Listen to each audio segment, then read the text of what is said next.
my last week in Studio West for a while, going back to the Beltway this weekend. And if you're listening on one of our great affiliates, including our brand new affiliate in Redding, California, welcome. Great to have you here, Crack. That's actually their nickname, Crack, in Redding. Looking forward to talking to people in Redding for a long, long time. Now, I really do cover the Golden State from noon to 3, from the north to the south, and from the Pacific to the borders with Arizona and further north. We just love covering the Golden State. Steve Hilton been on yesterday. Let me begin by telling you we've got a lot to cover today. Danny Pletka from AEI is coming by. Mary Catherine Ham. Dr. Warren's going to check in from Israel. Have House Ways and Means Committee Chair Jason Smith of Missouri coming up in hour 3 today. Lots to cover. I got to begin, though, by telling you I had a 2-hour breakfast with Andrew Del Rey this morning. 2 hours. Now, Andrew has been my friend for 25 years, and they're a great client. AndrewandTodd.com. They are lenders, mortgage bankers. They pre-qualify and underwrite your loan before you show up and make an offer on a house. They're fabulous. And AndrewandTodd.com have been sponsors for well over a decade. But Andrew's been my friend for 25 years, and Todd for about half that time. And I like to sit down with Andrew at least once a year at length because I learned so much. Number one, I always want to catch up on his homeless ministry in Orange County, which is really one of the most fabulous Christian ministries that you've never heard of. It's doing great. My old small group, they're all doing great. When I moved back east, I had to say goodbye to those guys, and now they're doing it by Zoom. They're getting old and lazy, and they don't want to go meet together. Who knows? Maybe it's possible. I got the 3 to 6 p.m. East Coast drive time slot now on Salem News Channel and Salem Radio Network. So maybe I'll go back to that. But we were talking about other things. Mostly I like to talk to him because I love Andrew, and I like to get an on-the-ground truth about the economy because nobody knows the economy like mortgage lenders. That's because in a booming economy, people want to buy bigger houses, and in an economy that isn't booming, people want to borrow off of their house or refinance off of their house. Their house is their bank. So I always know what's going on in the world. And Andrew and Todd lend from East Coast to West Coast because they're Sierra Pacific Mortgage. It's a bank. It lends everywhere, I think, except New York. Andrew and Todd can do a loan anywhere except New York. I don't know. New York's different. 888-888-1172. You want to buy a house, refinance a house, do a reverse mortgage, call AndrewandTodd.com. 888-888-1172. But I said to him today, what's business like? Is it good, bad? Where is it? Because when it was really, really good, and Trump won, I mean, they could not keep up because interest rates for a 30-year fixed mortgage were below 3. Then during the Biden years, they shot up into the 8s. Now they're in the low 6s. And look, I asked Andrew about his portfolio. Their call volume is about half what it was during the boom years and double what it was during the worst years. So that's a pretty good idea where we are as Trump, too, takes hold. And the interest rate range is in the 6s right now, but it could go down a couple of points. The sweet spot is anywhere from 4.5 to 6.5 for long-term economic growth. And the snake ate that big chunk of low-interest 30-year mortgages, and the market's going to have to adjust to that for a long time. But he's an optimist. He's an optimist because of what he sees coming in the door. And now, a quarter of their loans are for people looking for a 7-figure loan or more. The people are living in Palos Verdes Peninsula or up in San Jose in Silicon Valley or anywhere in California near the ocean. A rambler, a decrepit teardown near the ocean is going to be 7 figures. Then a quarter of their loans are $500,000 to $1 million. Those are big houses anywhere else in the country, not named California or New York or Massachusetts. And then half their portfolio are people who want a mortgage below $500,000. So they see it all, and they know it all. And the bottom line is the economy's fine. The markets go up and the markets go down. The economy is fine, and the housing market has begun to be normal, meaning that the deep, deep, deep shortage of houses that has been enduring is beginning to cure because the solution to high prices is high prices. And eventually people move on and sell, And eventually people realize that the 3% years are not coming back. We're going to get lower and lower. And so they put people into a loan. And again, they pre-qualify and underwrite your loan. So you walk in the door and people say, we'll take that. We will take that. And they'll take it that day. They'll take your offer. So I got done getting my economic download from Andrew. And great time to invest in land, great time to buy a home. Do it with andrewandtodd.com. And I came to the office. The other client that I tell you about almost every day is AmericanFederal.com. They buy and sell gold. And their number is 1-800-221-7694. Harley can throw that up on the Salem News Channel. See that? American Federal Coin and Bullion. 1-800-221-7694. I have not talked to Nick in a couple of weeks. I got to call him and find out. But I'm a little bit afraid to because it's such a wild ride. Gold at this hour is at $3,300. That's down $200 from a couple of days ago, and it's up $300 from a couple of weeks ago. So it's got to be a wild time in the old town tonight over at American Federal. But I looked at the market, and everyone was worried about the market. I do a market check only because people are in their cars. They want to know. At this hour, the Dow's up more than 1%. The S&P's up almost 2%, and the Nasdaq's up almost 3%. So that's 2 great days in a row. Sort of like the Guardians beat the Yankees a second day in a row. That's great. I hope we get the sweep. Hope we get the broom out. It's the only season series for the Yankees in Cleveland, so I would like a sweep. But two good days in a row, like 2 wins in a row, doesn't guarantee a W tonight for the Cavs versus the Heat or for the Guardians versus the Yankees. And so 2 good days doesn't guarantee future good days. People don't buy gold to trade gold. You want to do that. You want to be a commodities broker, go be a commodities broker. You buy gold to put it away against the rainiest of days. That's my view, and part of a diversified portfolio. But if that's you, do it with Nick Grovich and his team, AmericanFederal.com at 1-800-221-7694.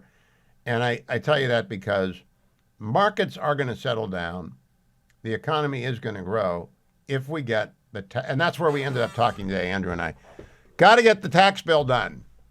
That's why Jason Smith is on today. He's chairman of the House Ways and Means Committee. Got to get reconciliation done. Have to plus up defense spending. We have to plus up border security.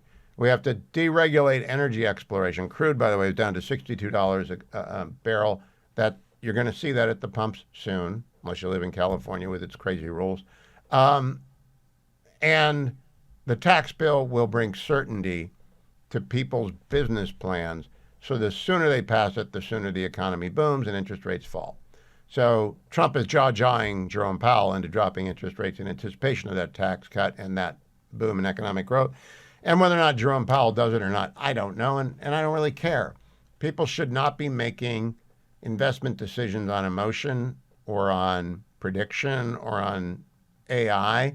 They should be doing it according to the dollar cost investment averaging, the oldest and truest method, and diversification. Warren Buffett isn't a genius. He's just consistent. And people who do that will be fine. I'm just here to tell you, the first person report from the guy who lends money to people to borrow from their house or to buy a house, that's what I consider street level for everyone.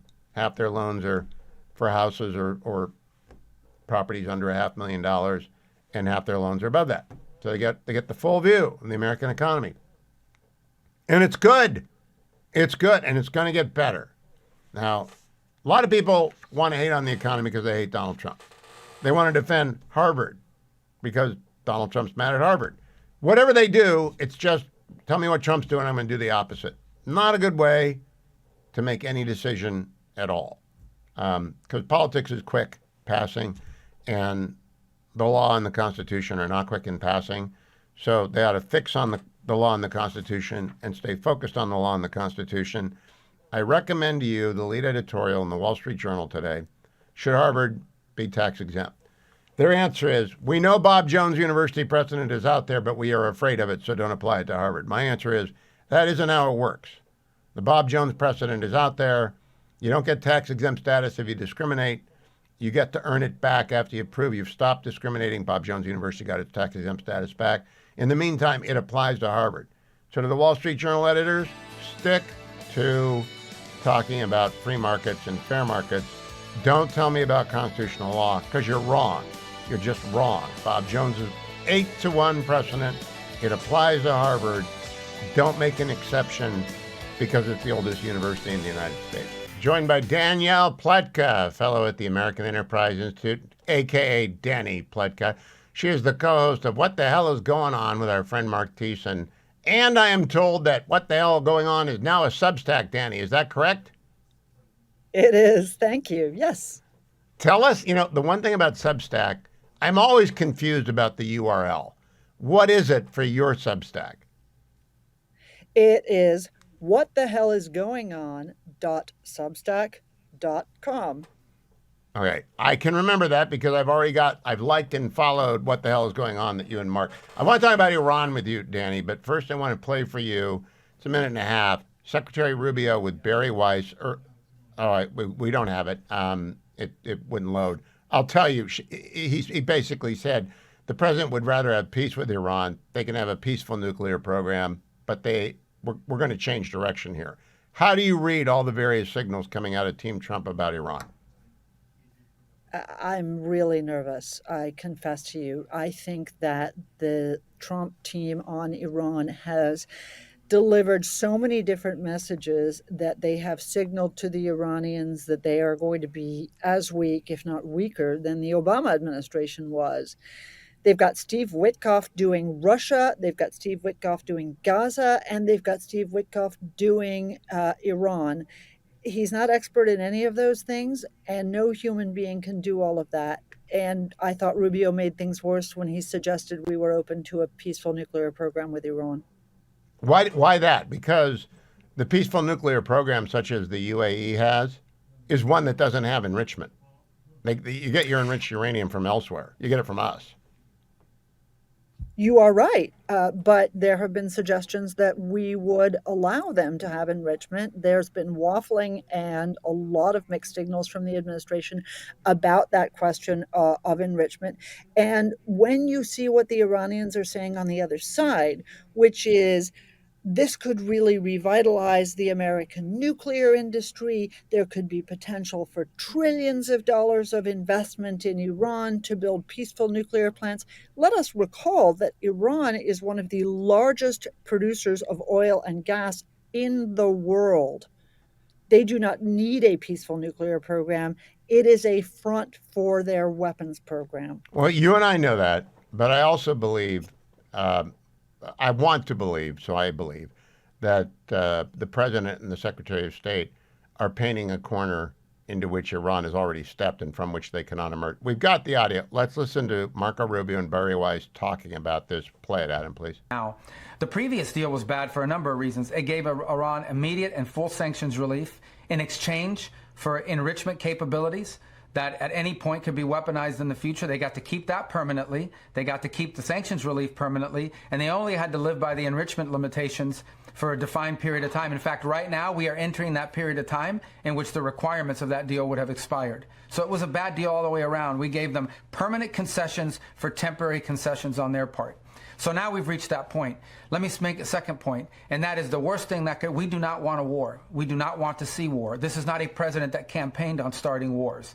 And as he said very clearly, Iran is not going to have a nuclear weapon, and he reserves every right to prevent that from happening, but he would prefer it not happen. He would prefer that there not be need to resort to military force either by us or anybody else. He would prefer that it be something that we can negotiate. The Iranians have shown a willingness to talk. We're going to talk to them. If there is a chance at peace, we're going to give peace and a peaceful resolution to this challenge, every opportunity to succeed. Our priorities remain the same.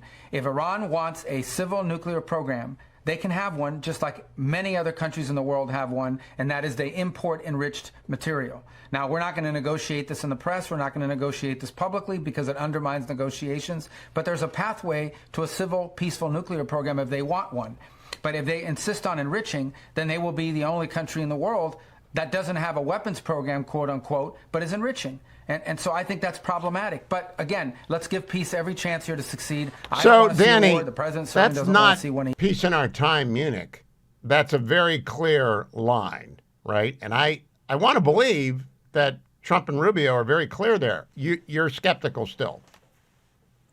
I am skeptical. Look, you are, only as good as your negotiator on this, and the problem is that the negotiator that we have doesn't know very much about the history, doesn't know very much about the Iranians, doesn't know very much about the situation or how they've used their program to conceal their weapons activities. And I never thought I would see the day when "Give peace a chance" is the motto of the Trump administration. The reality is that what the Iranians respond to is a hard line. It is, you do this or else.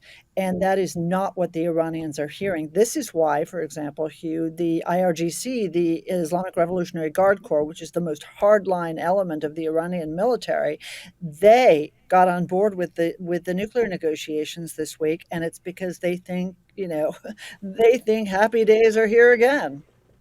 Danny, I I understand the skepticism, especially about rookies to Iran negotiations, because as Dr. Orrin likes to say whenever he's on next hour, the Iranians are the world's greatest negotiators, and they pulled the wool over president after president after president's eyes, and we've all been deceived.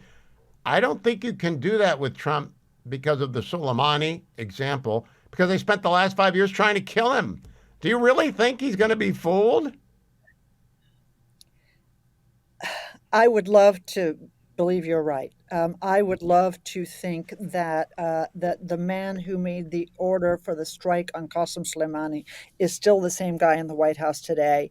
I'm nervous because I think that there are a lot of people who are whispering in the president's ear, suggesting that we need a rapprochement with the Iranians. When I see Tucker Carlson tweeting about how Iran has never done anything bad to us, and I don't understand why, it's the neocon warmongers who are trying to get us to go to war with Iran. The answer is that the Iranians respond to strength and to power. They don't respond to clever negotiating. And my concern is that they have a mark in the negotiator. I know you said that you recognize that problem, but they have a mark in the negotiator, and they have someone who is, let's say, willing to do business with them in ways that he Let me wasn't get in one his. more question in, Danny, for we're out of time. Donald Trump yesterday said he's 100% with Bibi Netanyahu. 100% on every issue. Reassuring?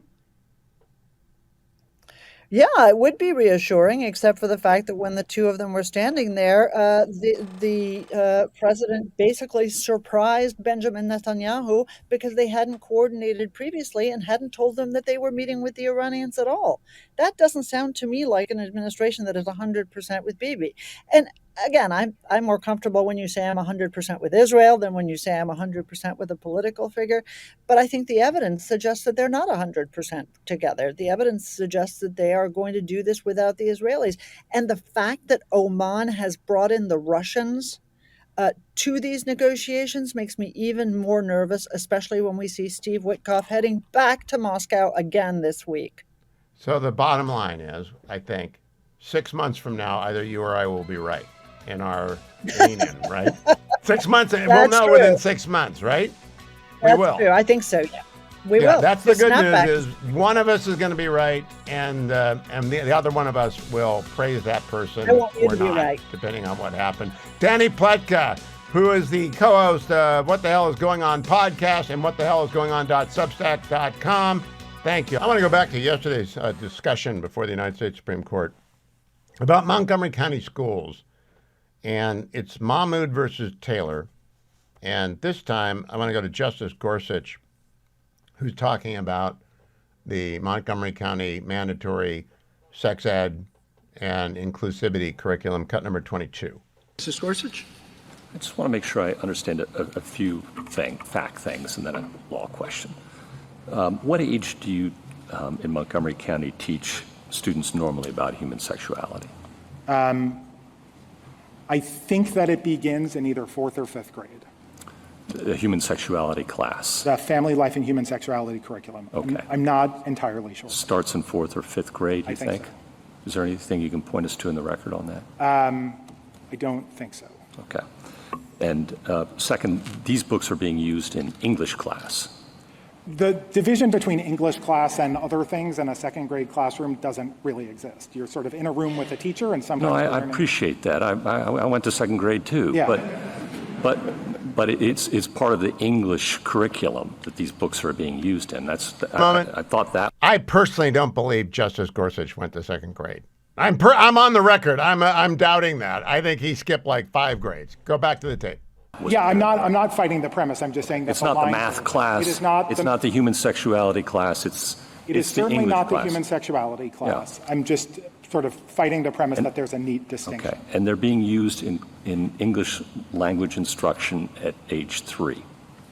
Some of them. So Pride Puppy was the book that was used for the pre-kindergarten curriculum. That's no longer in the curriculum. That's the one where they are supposed to look for the leather and things and bondage, things like that. It's not bondage. It's a woman in a leather. Sex worker, right? No, that's not correct. No. I read it. It's a drag queen. And Drag queen and drag correct. queen. The leather that they're pointing to is a woman in a leather jacket, and one of the words is drag queen in the search. And they're supposed to look for those. It is an option at the end of the book, correct? Yeah, okay. And you've included these in the English language curriculum rather than the human sexuality curriculum to influence students. Is that fair? That's what the district court found. Do you agree I with think that? to the extent the district court found that it was to influence them towards civility, the natural consequence of being exposed Whatever, but to influence them. in the manner that I just mentioned, yes. Okay. And responding to parents who are concerned, do you agree that there was some intemperate language used? I don't know that those were responding to parents who were concerned. This was after the fact for most of these comments. And this was in a very public setting, which obviously got heated, and some intemperate comments were used, certainly. Yeah. And I wanted to understand your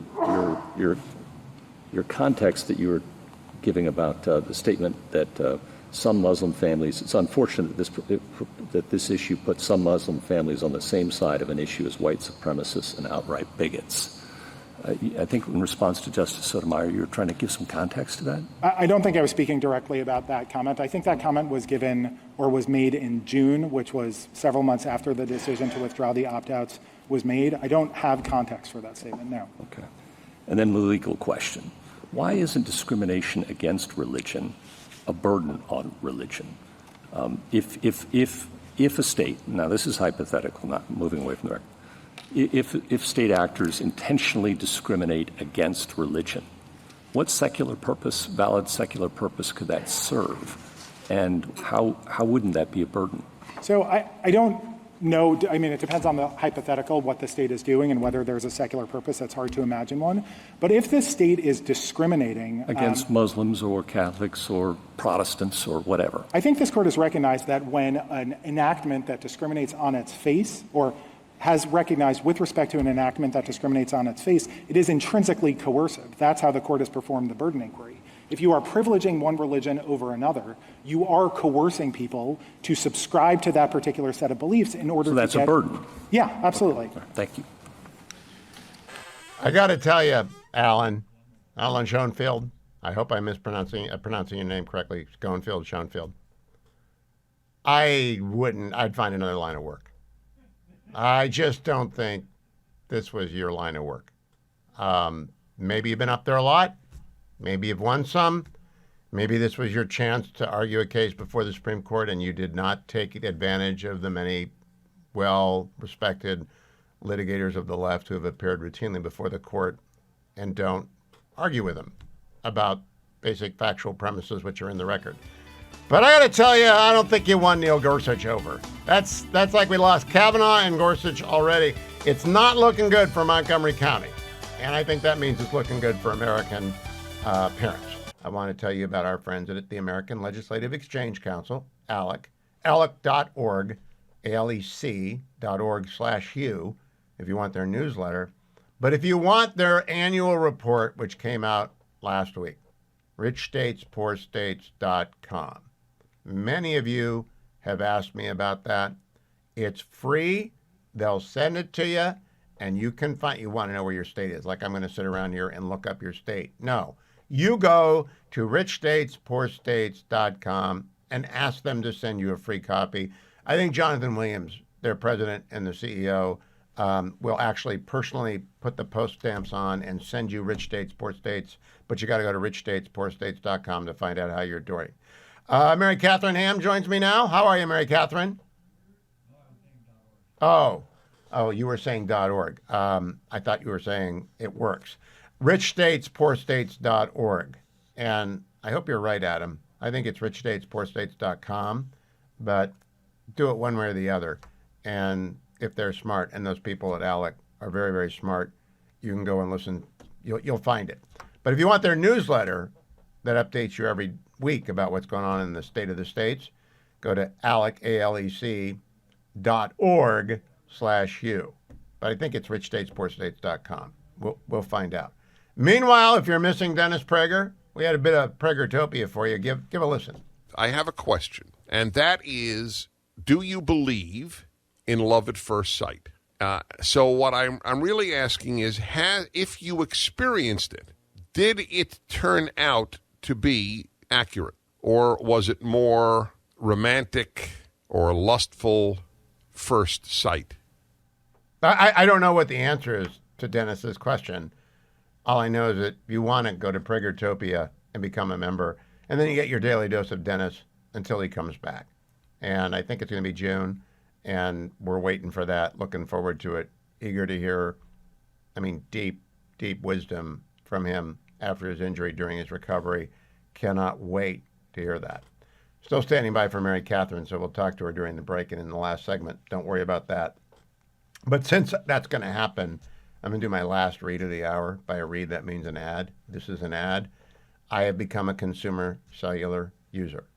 consumercellular.com/Hugh. Now, why should you switch? Can be any number of reasons. My guess is you want to save money. You want the same service at less cost. And cell service is for consumer cellular customers exactly like it is for anyone in big cellular. But if you use the promo code Hugh, you get the second month free, and they have a menu of options for you, and they have real live human beings to talk to. So you can call them at 1-800-411-4454, 1-800-411-4454, and a couple of buttons. Actually, it's only one button, and you're talking to a real live human being. And their target demo. Who are they looking for? People who are 50 years and older, who've got one of those enormous unlimited data plans that they don't know what they're paying for, and it's ridiculous. Maybe you need an unlimited data plan. They have a great plan at Consumer Cellular. 2 lines, $60 a month, unlimited data. But if you're like me, you check Cleveland.com, Bleacher Report, and the Wall Street Journal and the Financial Times. I don't watch movies on my phone. I don't spend hours on my phone. I don't need unlimited data. If you want 8 gigs, whatever that is, I don't know how to visualize for you, but it's a lot less than unlimited. All right? You're going to pay for a lot less if you go with the 8 gig plan. But talk to one of their counselors and get the cheapest plan that's right for you. And they're very good at this. You can take your phone number with you, or you can leave it behind. You can take all your cell phone information with you, or you can leave it behind. All I want you to understand is that you're going to get savings without sacrifice. So you're going to actually save money, and you're not going to sacrifice quality, clarity, compatibility, consistency, continuity. Whatever you want, that begins with a C. consumercellular.com/Hugh. Mary Catherine, how are you? Hello, I'm all right. How are you doing? Good. I want to know if you've listened to any of the oral arguments in Mahmoud versus Taylor yet from Montgomery County. Yes, I have. I did not listen to all of them, but I have listened to excerpts. They're very, very amusing. Do you think Montgomery County is in for an awakening? I have a feeling yes. And it struck me as I was listening that, the lawyer for the Montgomery County Schools is talking to Gorsuch and saying like, well, yeah, it's this book, Pride Puppy, and we put it for 3-year-olds in the English course. And then, yeah, there was leather that you had to point to. And yeah, there was a drag queen, but like he's stipulating various types of leather and what have you. And I just thought to myself, these are the scraps of sanity that American parents in liberal towns have to go to the Supreme Court to get, right? Like just the idea that you could just opt out of having your kid identify the leather in the Pride Puppy Parade book. It's just insanity. It is. We're going to talk during the break about this insanity, but I must say, when Neil Gorsuch said he'd gone to second grade, I don't believe that, Mary Catherine. I don't think he went to second grade. I think he was born fully formed as an 18-year-old, and then he went to college. Mary Catherine, I want to play a little bit more of the oral argument yesterday. This was Justice Kavanaugh. So let's give a little listen to cut 21. For any reason. And then last point, just a comment, and you can respond to it as you want. But Maryland was founded on religious liberty and religious tolerance, a haven for Catholics escaping persecution in England. Going back to 1649, I'm sure you're aware of this history. And Montgomery County has been a beacon of that religious liberty for all these years, with a strong Catholic population, a substantial Jewish population, lots of different Protestant. I mean, you drive down any Connecticut Avenue or George Avenue, you see religious building after religious building. And I guess I'm surprised, given that this is the hill we're going to die on, in terms of not respecting religious liberty given that history. And so when history comes up, I just want to give you a chance to respond to how you situate that in Maryland and Montgomery County's history. Every school board walks a tightrope, as this court has recognized and other courts have recognized. It's a difficult job balancing the interests of a diverse community. Montgomery County Public Schools are the most religiously diverse in the country. There may be different ways to handle this under other circumstances. Montgomery County did its best under these circumstances, given their curricular goals. That seems to me a fundamentally different question, and it's an important one, but it is a fundamentally different question about whether there's a constitutional right to opt your child out of curriculum that you deem religiously offensive. Thank you. It's a tough case to argue. I appreciate Thanks, it. Ron. Thank you. Mary Catherine, what do you think that last line means? Yeah, I don't think they're friendly to his arguments. Also, it's a religiously diverse community, and all the religious communities, diverse though they are, have come together. Jews, Christians, Protestants, Catholics, Muslims, to object to this particular thing. And one of the things the lawyer for the Montgomery County Schools argues is that an opt-out was really tough because so many people wanted to opt out. And I just wonder at some point, maybe the school district should be like, maybe it's us and not them. Could it be us and not them? And they didn't admit that, and they had to go to the Supreme Court to be told that, hopefully. Do you think that guy's ever, I really don't know. We got 10 seconds. Do you think that lawyer's been before the court before? I don't know. I mean, it's rarefied air up there, so I commend him for being brave enough to do it to begin with, but I wouldn't want to do it with that case. No, it's not brave. Usually, I don't know. Maybe he's an experienced Supreme Court bar. But usually you hand those off so you don't step in it on that many rakes. Mary Catherine, I listened to half your podcast this morning with a similar education advocate to you who found the COVID closures to be obscene and obviously so as they were occurring as the scholarship mounted up. This is the Montgomery County problem. This is the Anthony Fauci, Francis Collins problem. This is the problem of Harvard. It's the ivory tower problem, which is don't pay any attention to what you see. Listen to us. And, it's not working. What did you come up with the term? We're living in the explain yourself era?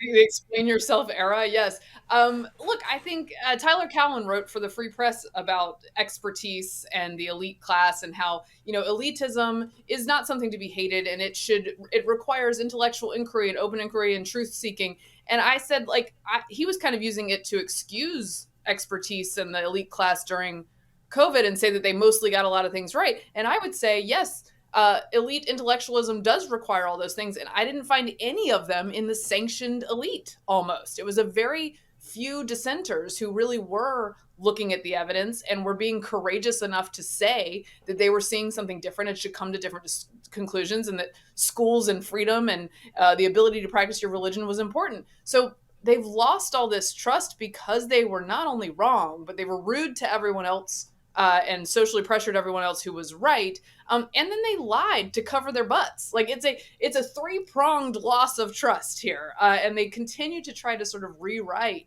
what happened during that time. And you can't rewrite it because the damage is still visible, especially when you look at schools and learning loss. And you can't rewrite the history of Montgomery County. the fact, as you said, everyone came together. They did not want their little children to be doing this curriculum for one reason. And the court, the poor guy, as Dwayne said, he probably didn't get back to a lot of high fives at the office when he turned in. But I just think it was a roundhouse that was bound to happen because it's so obviously oppressive of religious preference.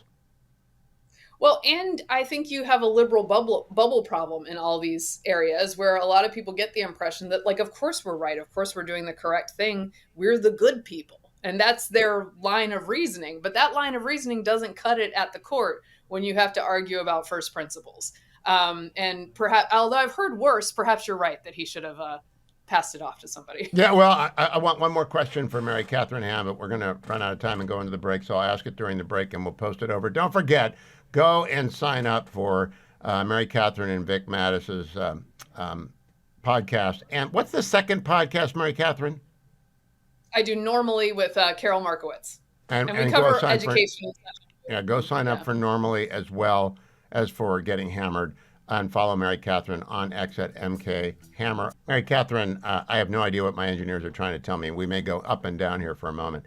But I would like to ask you, Bob Jones University in South Carolina lost its tax-exempt status in 1983 in a case that divided the fifth floor at DOJ right before I got there, between the people who thought free exercise ought to protect Bob Jones and those who thought, no, you can't violate the Civil Rights Act of 1964 and not allow mixed racial marriage students into the campus. The latter won. Well, that precedent is still there, and today's Wall Street Journal doesn't want to apply it to Harvard. Where are you in that debate? I want it applied to Harvard. Well, I think logically, doesn't it apply to Harvard? I mean, that's my question. On the facts, tax exemption is something that the government has quite a bit of control over.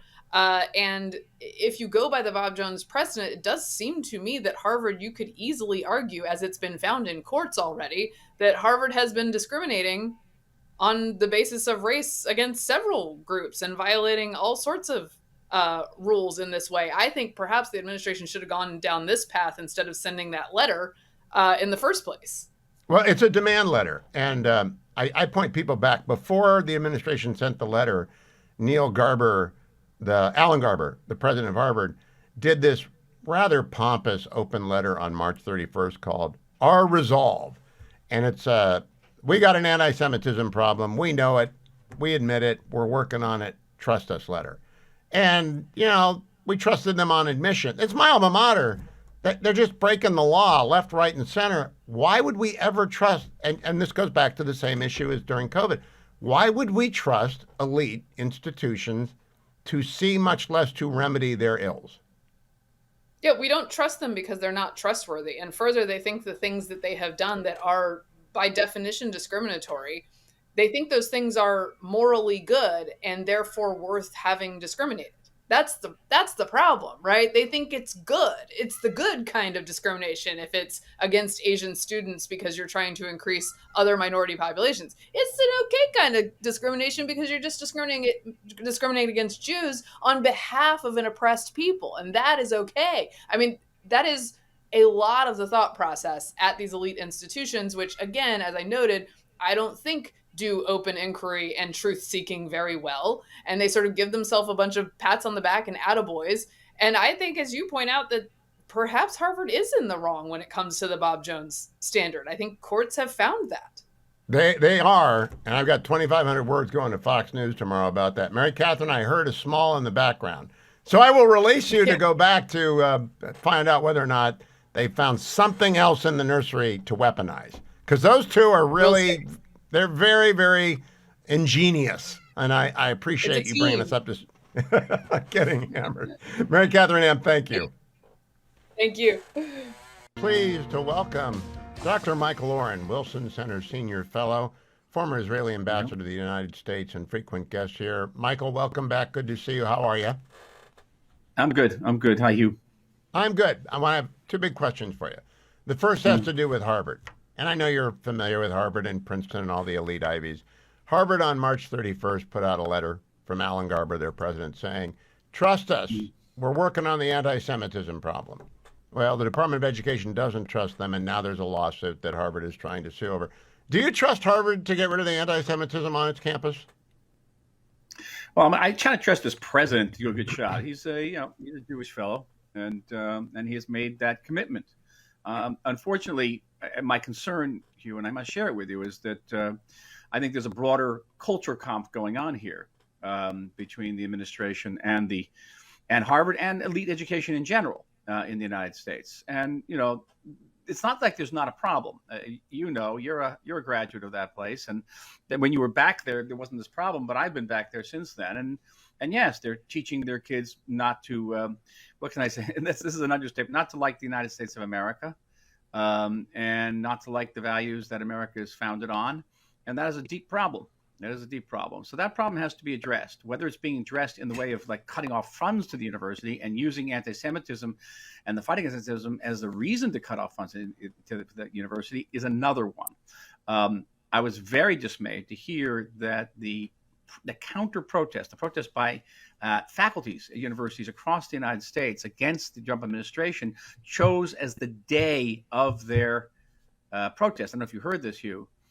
The first encampment, pro-Palestinian encampment on Columbia's campus. No, I didn't know that. Yeah. So now the counter argument against the Trump administration is pro-Palestinian and anti-Israeli. Now, what's amazing to me, Michael, you're right. When I was there, we're the same age. There was no anti-Semitism. I would go with my Jewish friends to Yom Kippur services. They would go to Hillel. It just didn't enter it wasn't in the water.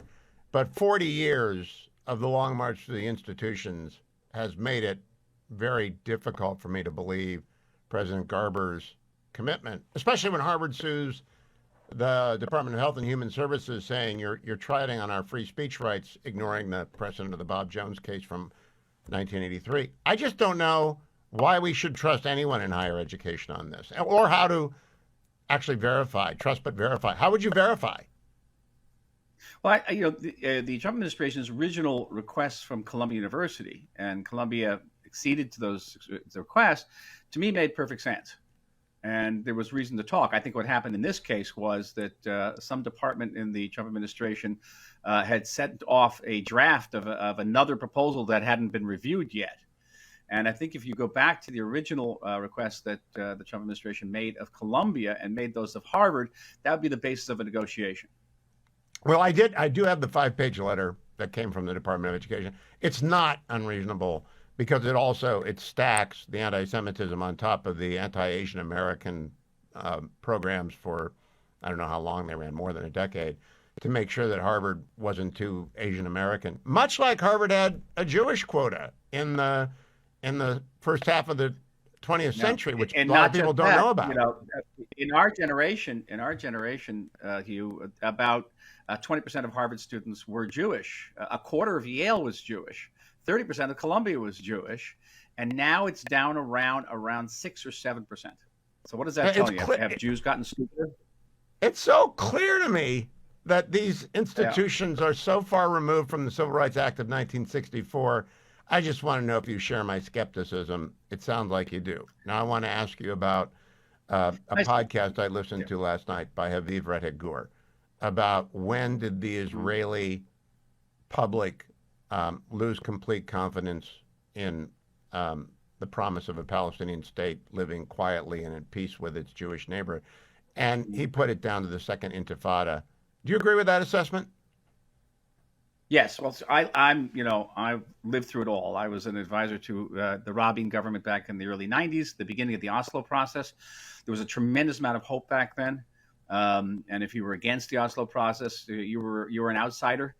But a number of things happened. First of all, Yasser Arafat came back to Gaza, and within a year and a half of his coming back, we already had the first bus bombings in Jerusalem and in Tel Aviv. They had major bus bombings that led to the victory of Benjamin Netanyahu, even after Rabin was assassinated. And in other words, a significant number of Israelis had already grown skeptical of the peace process. But the death blow came in October 2000, because in the summer of 2000, Prime Minister Ehud Barak, together with Bill Clinton, had made a two-state offer to Yasser Arafat that was made up of most of the West Bank, about 96.5% of the West Bank, half of Jerusalem. They're going to redivide Jerusalem and all of Gaza for Palestinian state, and Arafat walked away from it. He walked away from another agreement in the next year, on 2001. And what the people who were still in favor of the peace process realized that it wasn't about the territory. The conflict wasn't about the territories that Israel captured in 1967, what they called the West Bank and Gaza. We called Judea and Samaria. But it was about 1948. It was about the creation of the state of Israel itself. And so the October 20th, 2000 was the outbreak of the Second Intifada. And that was an immense trauma for the peace camp. And many people who had been pro-peace before that went back the other side. And then subsequent blows. Every time there was a peace offer, 2008, Mahmoud Abbas walked away from that peace offer. More and more leftists became skeptical until finally October 7th, 2023. And that was the death knell. That basically convinced just about anybody who was in favor of a two-state solution that it wasn't going to happen. And that included the very peaceful populations of the communities and farms that were bordered on Gaza on that morning. Many of those people were deeply dedicated to peace. So there you have it. And that mirrors the situation on the Palestinian side, because they don't want a two-state solution either. But apparently there are Europeans and certain people in the Democratic Party are still talking about it. Yeah, they are. So that leaves us with this question. Gaza, 30% of Gaza is now buffer, quote buffer, according to some reports that I read, for the IDF. And it doesn't look like it's going back anytime soon. It looks like, if anything, the war is going to intensify and endure until such time as Hamas is defeated and the hostages are back, or all hope is lost for the hostages. I don't know where it goes after that, nor do I think it's reasonable. I want to ask you and give you 2.5 minutes. Is it reasonable to demand that Israel have a plan when the last 30 years is the defeat of every plan that's been offered? Well, it's what plans are being suggested. I mean, this notion that somehow you could take the Palestinian Authority and stick it in Gaza, and they're going to somehow pacify it, is ludicrous. Israel withdrew from Gaza in 2005. I was in that operation. It was more traumatic than any war I've ever been in.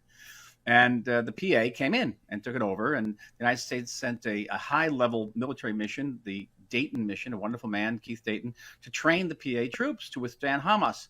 Hamas staged a revolt in 2007, and those PA troops were good for about 3 days. Hamas took 600 of those troops and threw them off the tops of roofs and then dragged their body through the streets on motorcycles. You think the PA is stronger, less corrupt, more popular today than it was 20 years ago? I think not. So that is a ludicrous idea. And you think that any other group of soldiers in the world are going to come in Gaza and give their lives to defend the state of Israel? That is also ludicrous. And the last idea is that somehow Hamas and the Palestinian population of Gaza are somehow separate, that Hamas wasn't created by those Palestinians. And that the only true way to demilitarize Gaza is not just to take the guns away, but you've got to re-educate an entire generation of Gazans, especially young children who have been educated now for several generations that the most exalted thing they can do is kill an Israeli Jew. And so there's no quick fix here. This is a problem that has to be solved not over years, but of decades. And you're beginning with, clearing the place of mines and unexplosive ordnance. Yes. Taking away the guns from Hamas, getting rid of Hamas. Yes. Getting the hostages back. Yes. But that is only the very, very first step. That's what I wanted to close on. People's timelines are messed up. This problem is going to be around long after I'm off the air and you've stopped talking and Prime Minister Netanyahu has left the government. It's going to be around for a long time. But will Israel ever stop being reasonable, in your view? We got 30 seconds, Dr. Oren. Reasonable. With Gaza, I don't know how you define reasonable. I know that's the problem. Right now, I think they have been. I think they've been very reasonable. The world doesn't want to hear that. With regard to Iran, for example, I think we've been too reasonable, and we've had now several opportunities to set back at very least the Iranian nuclear program, and we have not availed of those opportunities. And I hope those opportunities have now not been lost. I do. I think they are still here, and I wouldn't be surprised if some week we are talking about them in the past tense as having been fulfilled. Dr. Michael Oren, Dr. Michael Oren on X. with the Wilson Center and many other things. Thank you, Ambassador Orrin. Time for a weekly chat with former Congressman John Campbell, architect of most of California's disabilities. I am so glad he was in the legislature, so he's responsible for it all. I was thinking of you yesterday when Steve Hilton announced for governor down in Huntington Beach, John Campbell. Given your long record, you must not be on Hilton's bandwagon. What are you, with him or are you against him? When I did guest host for you on this show a couple of months ago, I had Steve Hilton on for 2 or 3 segments, and we talked about... he didn't know about your record of being in the California legislature? Yeah, he probably didn't. He probably had no idea who I was. Didn't know I'd actually caused all these problems, as you pointed out. That all the stuff that I put in place when I left the legislature in 2005 has totally wrecked California 20 years later. You are really the only savant who has figured that out. I have a very methodical connect the dots. The jawbone connects to the ear bone. I got it. Yeah, okay. But so we'll see. You are currently in California, and so am I right now. And it is amazing how messed up this place is and how hard it is to mess it up. It has so many natural advantages, geographic and everything else, demographic and everything, all kinds of natural advantages. But the leagues they've gone to lengths they've gone to mess it up are amazing, and they're continuing to do that day by day. I just tweeted out today, I don't know whether you saw that the legislature, one of the committees in the legislature just passed one of the various slavery reparations bills that they're working on. Now, this is a state that's bankrupt, spent $10 billion on illegal alien health care, spent more billions on the train to nowhere that goes nowhere and doesn't build anything, on homeless things that haven't helped homeless, burns the place down, and yet they want to give reparations in a state that never had slaves or slave owners. This stuff, you can't make this stuff up. You can. So they're still doing it. Whenever anyone gives me would you believe California did X? I always, absolutely, I believe California did X. Let me ask you about a specific thing that I asked Steve Hilton about.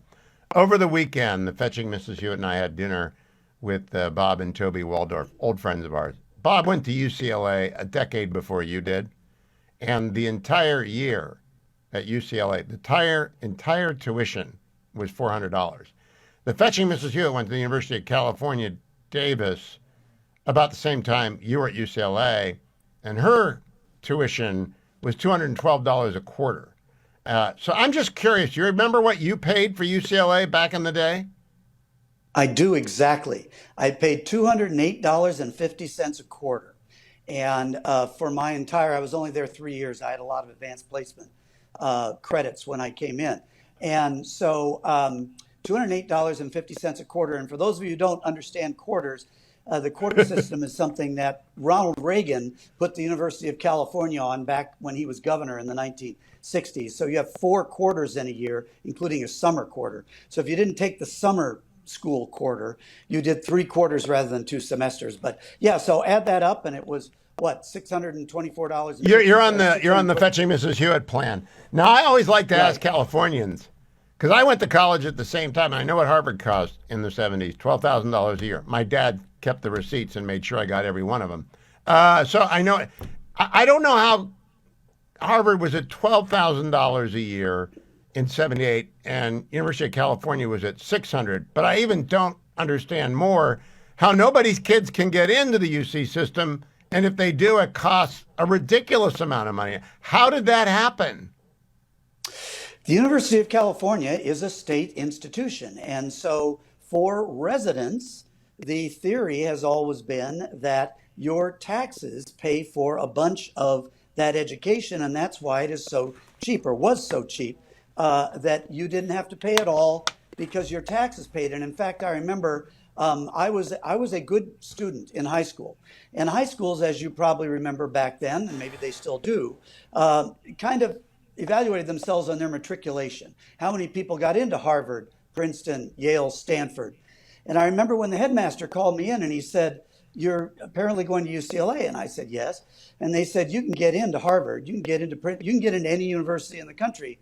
Why are you going to UCLA? And I said, well, in part, I'm a Southern Californian. I like Southern California. I've heard it's cold on the East Coast and I don't want to go there. And I said, but the other reason is my parents already paid for my tuition through their taxes. And I want to take advantage of what they already paid for and not make them pay for it again. And so that was the theory. And that's why it was that way. Of course, now what they've done is they've allowed illegal aliens. This is another insane. If you're from Arizona and you go to school at the University of California, you have to pay out-of-state tuition. May I give you the note on what it costs? If you're out of state, it costs in 2024 $44,524. And in 2024, if you're in state and you get in, it costs $13,747. I don't know how many percentage more than that is than $600, but it's a lot more. It's a lot more than inflation, John Campbell. Well, if you're an illegal alien, which do you pay? Do you know that? In state? You pay in state. That's correct. You pay. So if you're from Arizona, you pay a U.S. citizen. You pay $44,000. If you're an illegal alien that happens to reside in California at the moment, you pay in state. I mean, this stuff is that's so crazy. This stuff it is absolutely crazy. And I don't know if it's still true, but I about 10 years ago, when I looked at it, nothing that we consume, eat, or do has gone up more in cost since 1970 than higher education. It's gone up more than housing, more than energy, more than insurance, more than food, more than anything else you can think of. And is it better? Are you getting any value for that, for a greater increase in cost than anything else? I would argue that it's considered less. Now, my question, we lost our signal here for a second, so we'll keep talking. I'll talk to you after the break on the second segment. Do you think Hilton should run on this? Because I talk to parents, and they're always angry that their kids can't get in to a UC, much less Cal Poly or Cal Tech. They can't get in. Yeah. Is that something Hilton should bring up? Sure. Yeah. But is it something, a primary thing to run on? Look, what are registered Republicans in California have, 28% or something like that? You need a lot of people that are not registered Republicans to vote for you to win an election in California. And we've talked about how elections in California, there's vote harvesting and there's all kinds of illegals that vote. And so you can't win by 500 votes and actually win. You have to win by probably 5 points or 10 or more in order to offset all the. You have to assemble what I call a coalition of the justifiably aggrieved. And when we come back from break, we will talk about who's in the coalition of the justifiably aggrieved in California and other blue states. And my answer is going to be taxpayers whose kids can't go to school. Then we're going to talk about people who paid for those homeless bonds in L.A. that didn't actually build any kind of housing for the homeless. Then we're going to talk about we got a lot to talk about with the man who caused all the problems, former Congressman and California State Legislator John Campbell. That's one of John Campbell's favorite songs. It's about his years at USC. During the break, John Campbell was both a UCLA grad and a USC grad. I went and looked up the tuition at your other alma mater, John Campbell, the Honorable John Campbell. Do you know what USC tuition, room, and board costs now per year? It's got to be close to $100,000, I would think. It's over $100,000. Oh, okay. So what is wrong with this state? How can anyone get away with this stuff? Well, first, one thing, a now disgraced and no longer there president of USC a few years ago said in one of their board of trustees meetings, according to a member of that board whom I know, that he wanted USC to be the highest tuition school in the country because he believed that people would equate the amount of the tuition with the quality of the education. And he felt if they were more than Harvard and Stanford, that people would equate them as being higher. This person left the board shortly thereafter and said this stuff is nuts. So there's a lot of, and USC is a private institution, unlike UCLA, but a lot of nutty things there. But we were talking before the break about. I want to go back to the coalition of the justifiably aggrieved. I don't want people to live on grievances, but a lot of people in California have legitimate grievances. Right, and that is the way you're going to convince. The Republican brand has been seriously damaged in California for 20, 30 years, whatever. And there's all kinds of examples of people who in a non-partisan race win, and then they run in the same jurisdiction with an R after their name and they've lost. And so that is a symbol that being a Republican is a damaged brand. So one of the things Steve Hilton would need to do, first of all, is rise above that. But I think right now you'd have to say that the Democratic brand in California is starting to damage itself, given what's going on. And in terms, to me, as far as I'm concerned, looking at it, what are the big issues that upset people here in California that are bipartisan? There's not about anything that's partisan at all, but that everybody sees. Crime, okay? They've been so soft on crime here, and they continue to do that. And so everyone sees and feels the uptick in crime. Homelessness, which, something like 50% of all the homeless in the country are in this one state, but they've spent billions of dollars trying to take care of the problem, and it only makes it worse. So that's part of it. Another is corruption. And just simple mismanagement. The whole fire situation in Los Angeles, the train to nowhere in the Central Valley, the homeless situation. These are all very evident examples of either mismanagement or corruption or both. And that affects everybody. Like, well, wait, you spent $10 billion on this, and what did we get? I think then the education thing, I think that you mentioned, okay, I have a student, I should get in-state tuition. I'd like to save that money when I send my child to college, but I can't get in-state because I'm white or I'm heterosexual or whatever it is. The broader issue is that you see now that they spent $10 billion on healthcare for illegal aliens, $10 billion, and some of just in 1 year. And some of it, they don't know where it went. But all kinds of services that citizens need and get are being cut back. And that's another thing is, well, shouldn't we look at, and I don't think you denigrate the illegal aliens. That doesn't work with a lot of these people in California. But you say, look, shouldn't the citizens come first? Shouldn't the people who pay taxes, who are residents here, shouldn't they come first? If we're going to take care of illegal aliens, okay, but shouldn't we first take care of our own? Because we're not doing that. And that is another issue. And then, of course, high taxes is the other. Well, actually, before high taxes, I'd put cost of living. And the Democrats in Sacramento recognize this. Their number one priority, they say, this year is to deal with the high cost of living in California. Give you a couple of examples. Gasoline right now is $5 a gallon for 87 octane. That's more than double what it is in most states. Electricity costs here are 5 times, not 50%, 5 times what mine are in Arizona per kilowatt hour. Okay, 5 times. And you go to the store, Oreos cost more because of all the regulation and other things that have gone in. So the Democrats have recognized that people are saying it costs too much to live here. And I've got my friend who lives in Iowa. They make half the money I do, and they own a house, and they've got all this stuff, and I don't have that. So dealing with that, the Democrats want to subsidize everything. That doesn't work. Deregulate everything. That will work. I hope Steve Hilton is listening. If not, I hope we'll send him the YouTube video of this. If you sign up at Hugh Hewitt YouTube, you can see Congressman and responsible party John Campbell for the decline of the Golden State. He'll be back next week to own more of the disaster that is California. Joined by Seth Mandel, he of Commentary Podcast and Writing fame.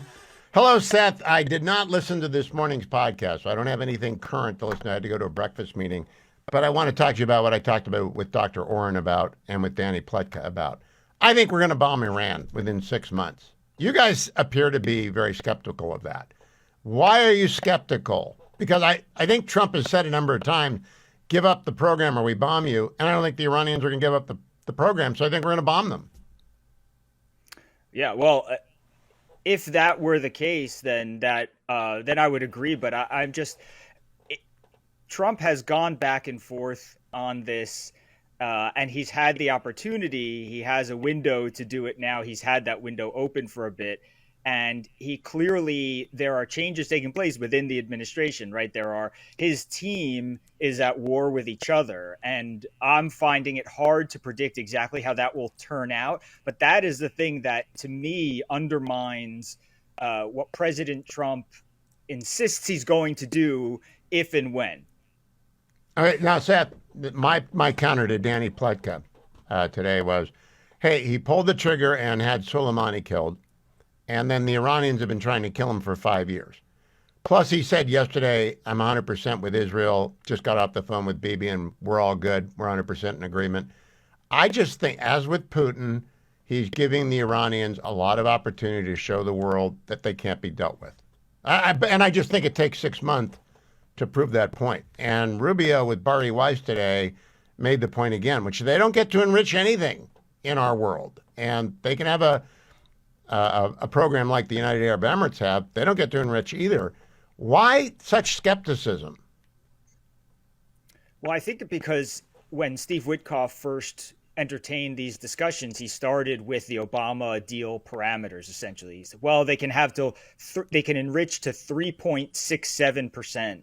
And then he walked it back, but it doesn't seem like it's unclear exactly what his directives are in this. If he opened with an opening bid that was essentially the deal that President Trump got us out of in his first term, then it's hard to see where the resolve is. Now, I don't think it's impossible. And I think, in fact, I think the last time you asked me this question, I thought there was probably a better than 50% chance that he would do it. It's true that I have taken on some additional skepticism since that time, but that skepticism has really been driven by what we've seen with his special envoy, Steve Witkoff, and also by the fact that Mike Waltz seems to be, the national security advisor, seems to be diminished within the administration. Pete Hegseth, who is a more hawkish voice, I think, seems to be diminished within the administration. And it's not clear that there are hawkish voices that are rising along with that. It just seems like if we're on a seesaw, it looks like Tulsi Gabbard gets the upper hand for the time being. And all right, so Seth, I got to jump in, and I always have to issue a disclaimer when anyone brings up Mike Waltz. I have to say he's my friend and my son works for him. So there, I've done my disclaimer. I think all of that stuff is tea leaves.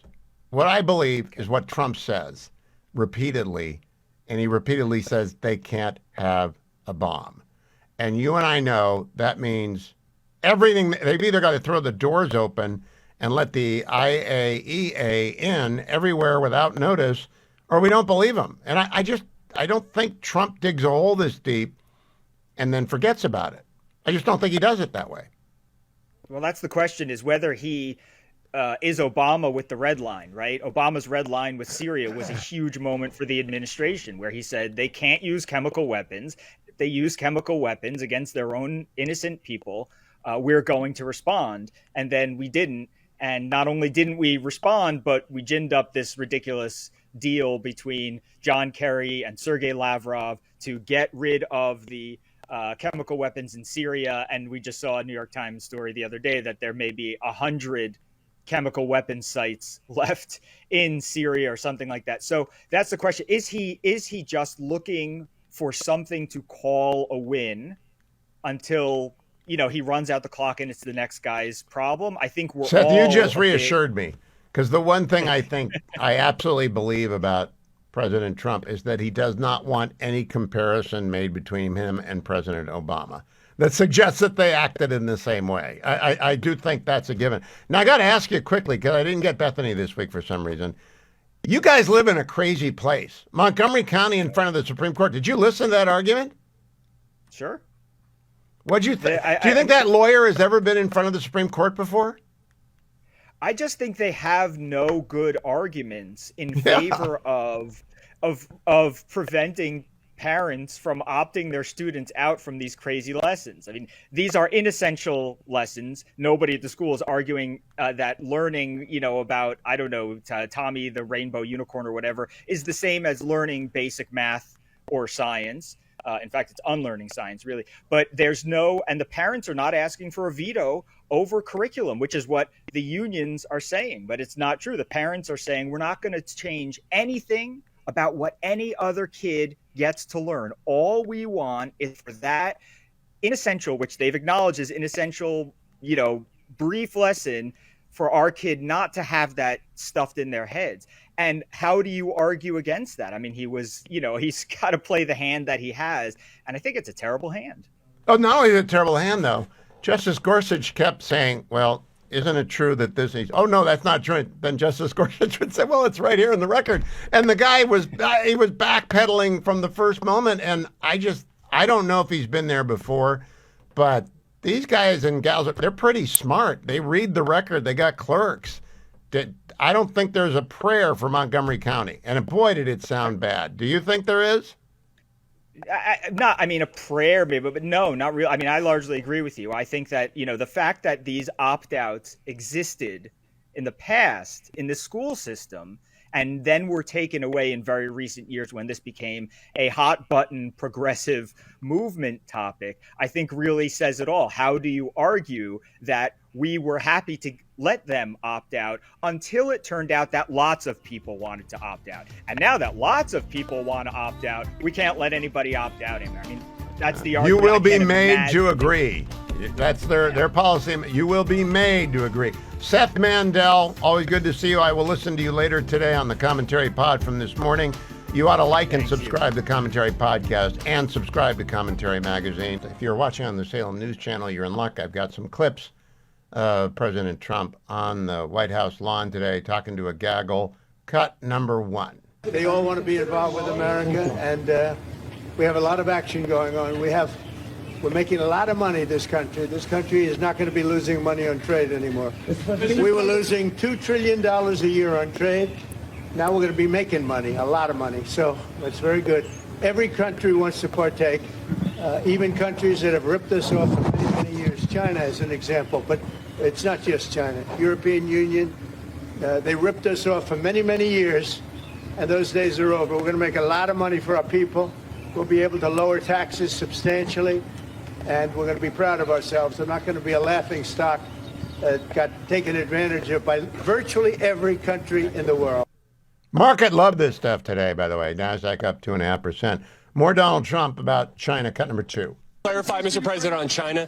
Are you thinking about lowering their tariffs? Fair deal with China. It's going to be fair. Are you talking to them actively now? Actively. Everything's active. Everybody wants to be a part of what we're doing. They know that they can't get away with it any longer, but they're still going to do fine. And we're going to have a country that you can be proud of, not a laughing stock all over the world for many years. In 1913, they traded to the income tax system. We used to be all tariff, and we had no income tax, and we had the wealthiest country we've ever had proportionately from about 1870 to 1913. It was all tariffs, and we had more money than anybody. They had committees how to spend the money. They had so much money they didn't know how to spend. And some brilliant person said, I don't think they had a committee on how to spend the money, but I think he's talking about Congress having a Ways and Means Committee. Speaking of which, the chairman of said committee, Jason Smith, is going to come up at the top of the next hour, so don't miss that. Don't miss your Relief Factor either. I'm in the Relief Factor studio for 2 more days out here in the West. I leave this weekend. I'm going back to the Beltway. It's no longer cold. I'm allowed to go back, and just in time for high pollen season. But I'll be able to get my miles in, and they're flatter there than they are here. The implacable hill will be a distant memory.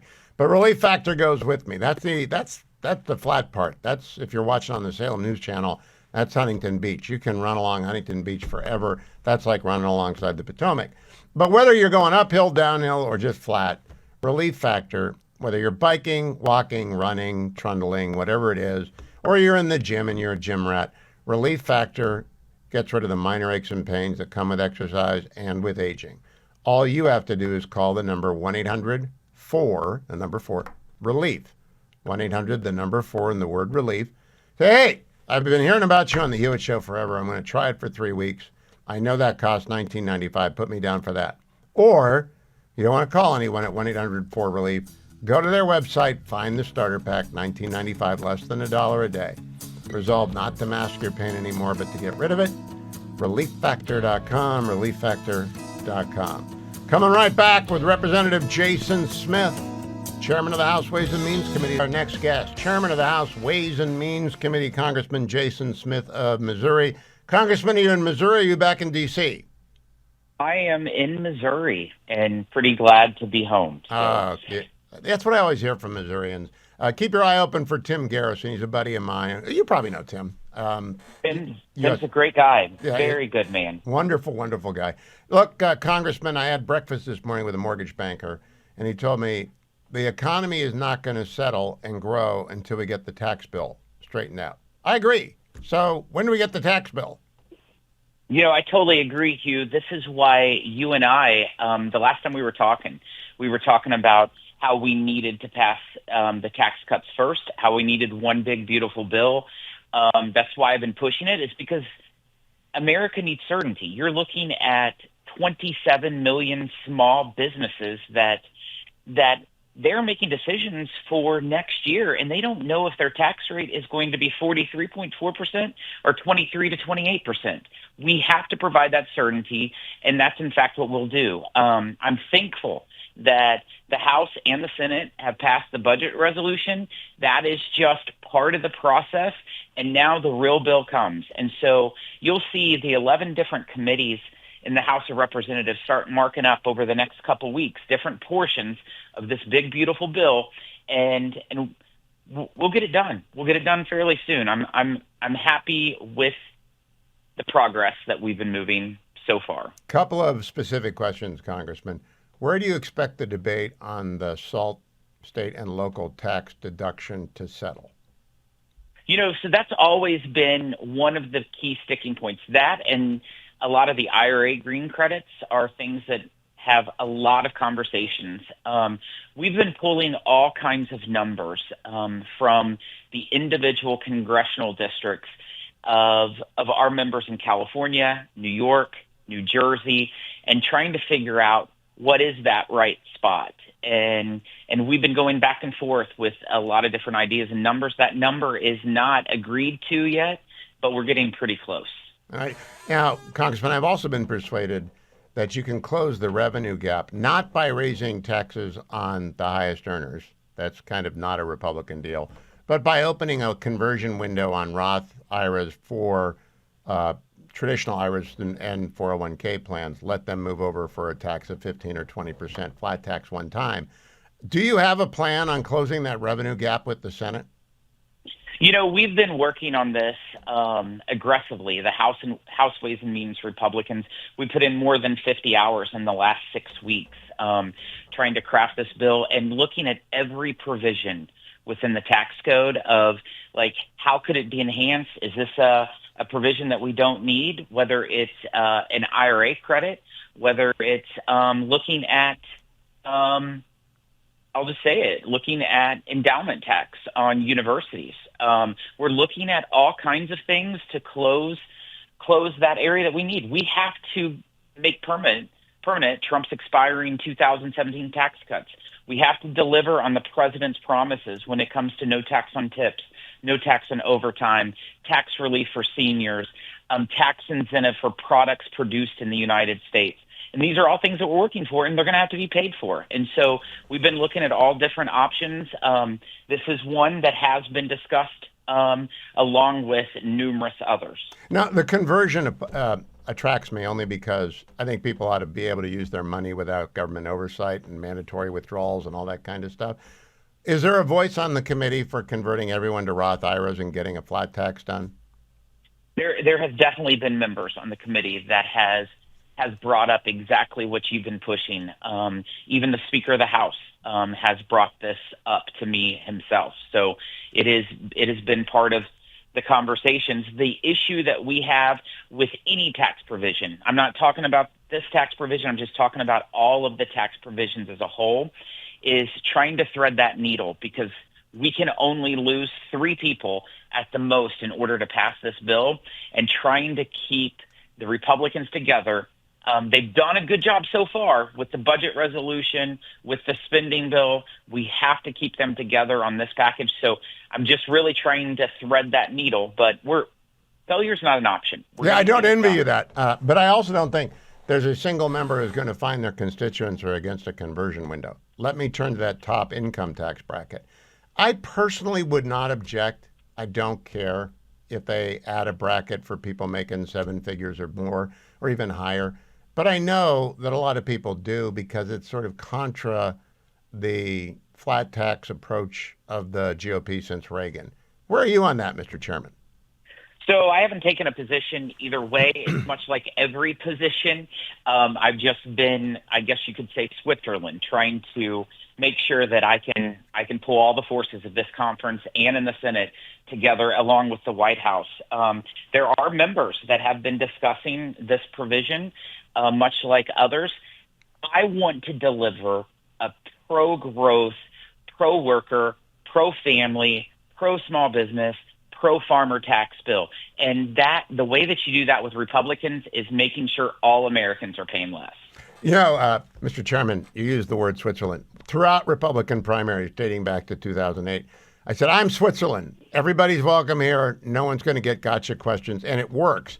Does it work for Chairman of Ways and Means? There got to be people who don't want Switzerland. They want you on their team. They all want me on the team at the finish line. That's what they want. Throughout this process of making the sausage, it's going to be bouncy. But the whole key for success in passing this bill is keeping the Republican conference all together to pass this bill with 218 votes, and then, of course, making it go through the Senate on the president's desk. And so I don't know what it's going to take in the end to get the final numbers to pass, but you betcha, Hugh, I'm going to do whatever it takes to get there. Couple of process questions. How often you talk to the president? How often you talk to Russ Vought, who runs OMB and is maybe the equal of anyone when it comes to smarts over in the White House complex? You know, I talk to the president very, very regularly, either by phone or by text. He is an aggressive texter at times. There's times that I'll wake up at 5:30 in the morning and get a text message from the president at 2:30 on a tax or trade issue, and I feel really bad that he knows I was sleeping. But he's working around the clock all the time, and I'll tell you, when he has a tax question or a trade question or something he wants to talk about within my space, he has no problem picking up the phone and calling directly. And Russ? I do talk to Russ periodically, not as much as I do the president. So most of my conversations are within my committee's jurisdiction. So Secretary Bessent, also Secretary Lutnick, and of course Ambassador Jameson with all the trade that's going on. So last question. When the Senate got done with their version, they had plussed up defense $50 billion more than the House. Is that sticking? So you said $50 billion more than the House. Was that $150 billion? Yeah. Is that the total? That's it. I am very confident that the House and Senate, when it comes to the defense spending, and the White House are all on the same page.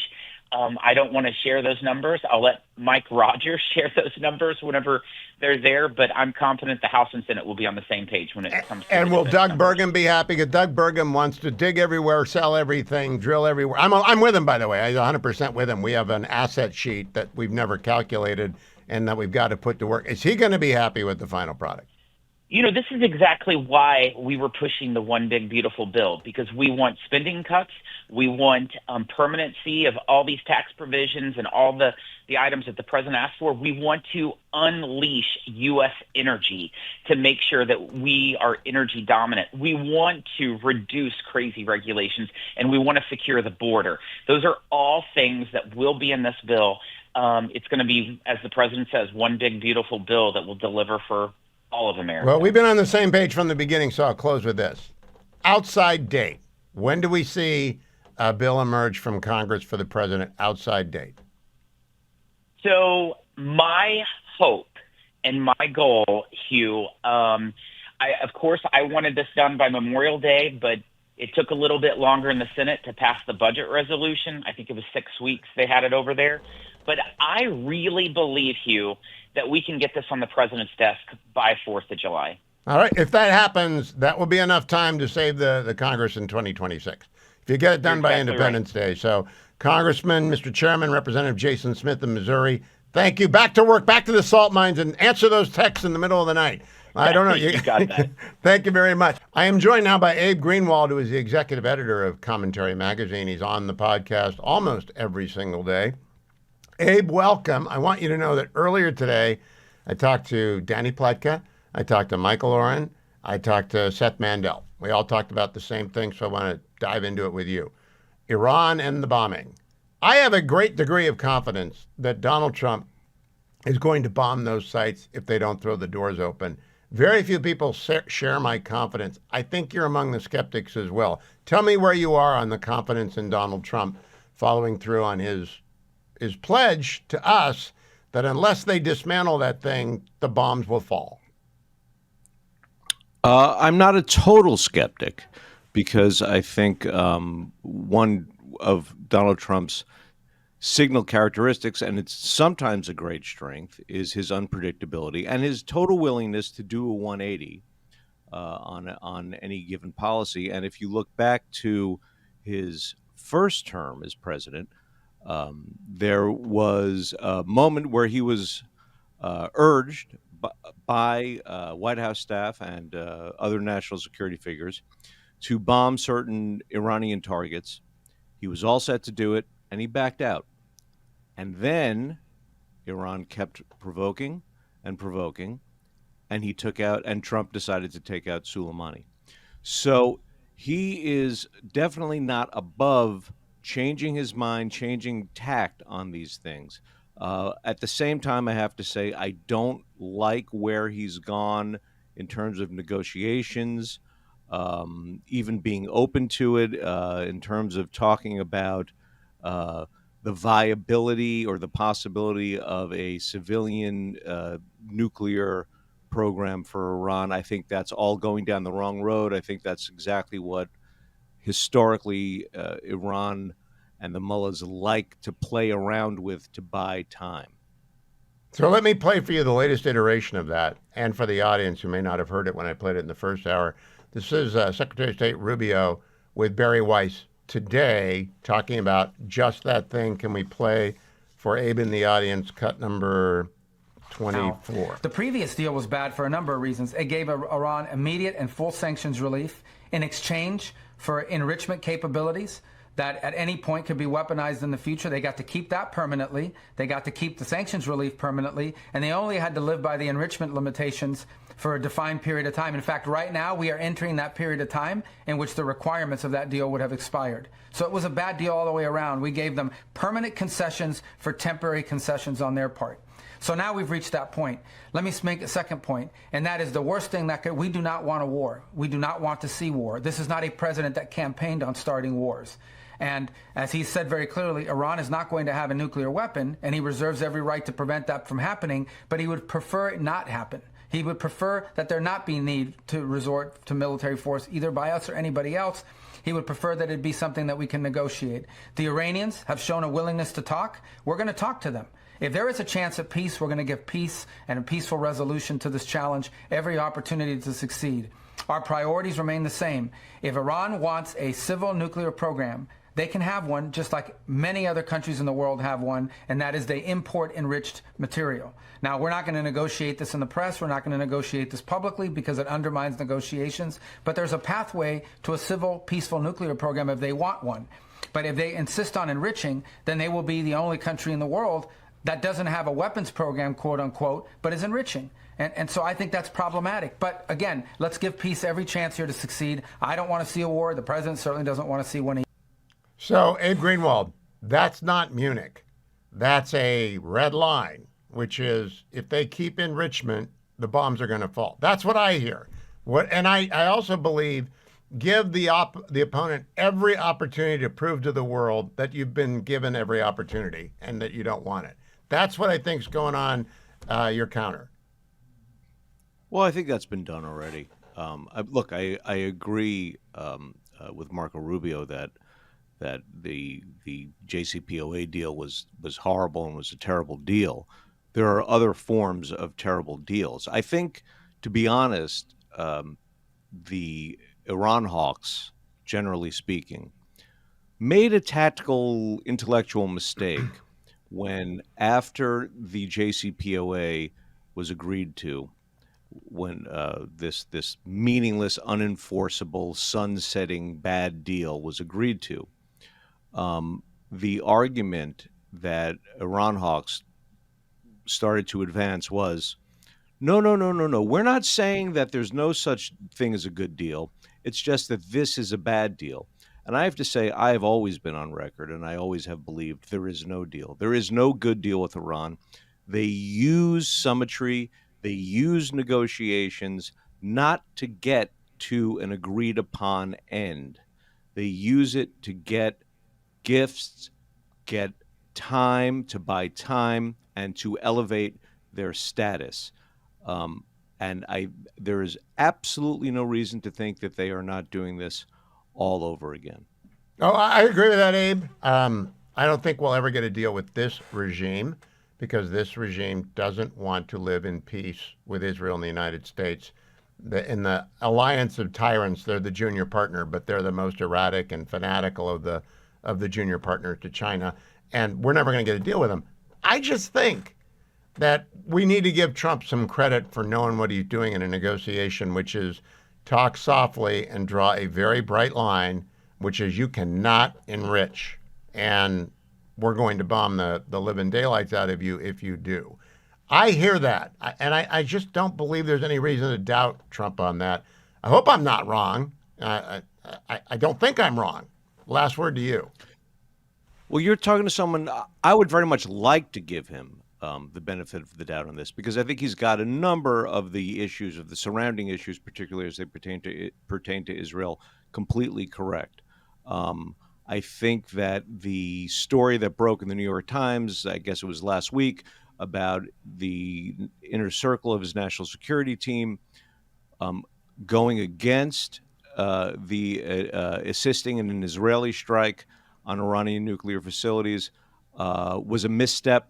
I think he's trying too hard. The Trump administration is trying too hard to reassure Iran and to stave off an Israeli attack. I fear that projects weakness. And when America projects weakness at the negotiating table, the mullahs never fail to take full advantage of it. But if they're listening, and that's a big if the mullahs are listening, they cannot not hear the bottom line in Trump, which is dump the program or we'll dump the bombs. I think it's that simple. I think that's a distinct possibility. And look, remember, I started out by saying he did commit to a very bold strike to take out Qasem Soleimani. So Trump has a way of making fools of those who think they know what he's going to do. So I absolutely hold up. That's the quote I'm looking for, because that is absolutely gospel truth. He has, and he's done it to me a few times. And so I'm now wizened in the way of not trying to read the president's mind. Abe Greenwald, follow him on X at Abe Greenwald. Listen to the Commentary Podcast. Be smart every morning. And subscribe to Commentary Magazine. Sarah Bedford is a political investigative reporter with the Washington Examiner, and she's in D.C. eagerly awaiting Congress to come back. Sarah, I got a scoop for you. I talked to Congressman Jason Smith at the top of this hour, and he told me the one big beautiful bill will be on the president's desk by July 4. What do you think? Well, that's great news, and that's echoing what Treasury Secretary Scott Bessent was also reportedly telling investors today. They're looking to July 4th as a sort of informal deadline here. It lines up with trying to get this all done around the timeline of the debt ceiling limit needing to be lifted. I think that is certainly an ambitious timeline, though, because we witnessed the difficulty that they had just getting the blueprint together. Actually putting meat on the bones here is going to be even more difficult, and they're looking at even less time to do that. Now, I pressed him a little bit on a couple of things. One is the SALT deduction. he said, and we'll put the transcript up at hughhewitt.com, they're talking to the members in the blue districts in the blue state, in the red districts in the blue states. And that would mean New York and California members, endangered species. If they meet them even halfway, that increases the SALT deduction a lot, right? Right. I mean, you're going to have fiscal conservatives who are going to want to keep those caps on as a pay for, right? There's a lot of, of the further right members of Congress who are really worried about the deficit impact of this sort of bill. And also you need to manage the deficit impact just to comply with the reconciliation rules. And so anything that could be used as a pay for that doesn't impact Trump's base, his main constituencies, I think is going to be something that's on the table. But the House majority is hanging in the balance in 2026, right? You have those members who are in those blue state red districts or purple districts who are going to be greatly at risk. And, are you willing to further imperil them heading into November of next year? Those are calculations that GOP leadership are going to have to make. Now, Sarah Bedford, I'm a great advocate of opening a conversion window for taxpayers to move their IRAs and 401ks to Roth 401s and taxing them one-time flat tax. I don't know if it's 15 or 20%, whatever it is, that balances the books and raises at least $2 trillion. I was a little bit surprised to learn Speaker Johnson is an advocate of that as well, with Chairman Smith relaying that information to me. There's a lot of money in that conversion window. Have you heard it from anyone other than Jason Smith? I actually haven't heard that seriously bandied about. But look, I think anything that could be provide serious money, serious pay fors, right, are going to be on the table. You already have seen them use the sort of accounting tricks, current policy baseline, that they are using to try to calculate the Trump tax cuts, not adding anything to the deficit to comply with the reconciliation rules. It's not even clear that the Senate parliamentarian is going to allow that, right? But their entire strategy rests on that. I think anything that provides more wiggle room, more breathing room around the deficit is going to make this easier to pass, because they don't want to have to make cuts to things like Medicaid to make the numbers work. Yeah. Now, in terms of the other committees, I think Jason Smith, I just put it this way, he's got the heaviest oar in the GOP boat.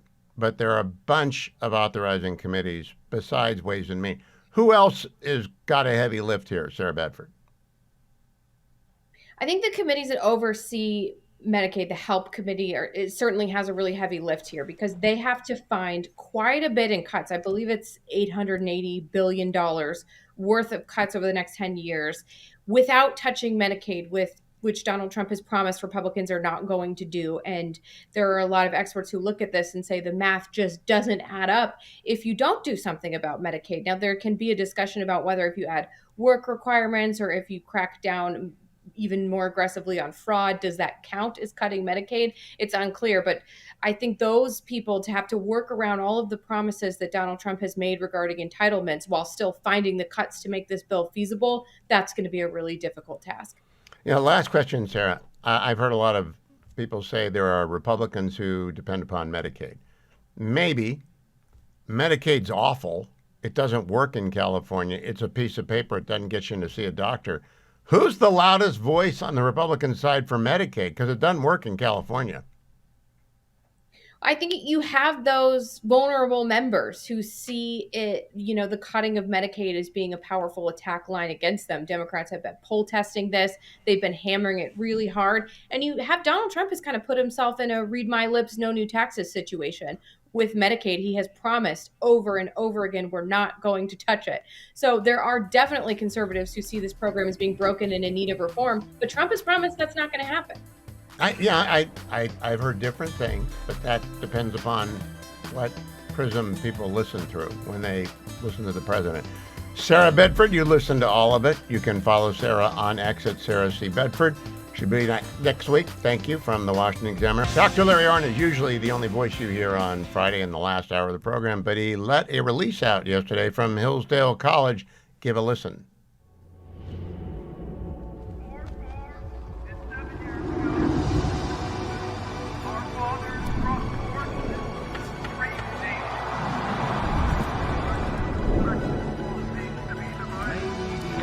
Video.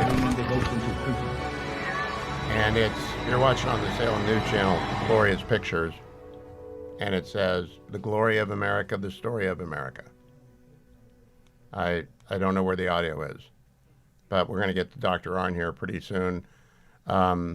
It's because of our editing process that we've planned. I guess the White House likes to go slow when they put something out. Hello, I'm Larry Arnn, president of Hillsdale College, and I'm honored to welcome you to the Indian Treaty Room in the Eisenhower Executive Office Building, part of the White House complex.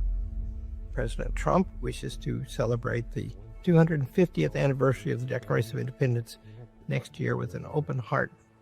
The college is honored because it loves the Declaration of Independence.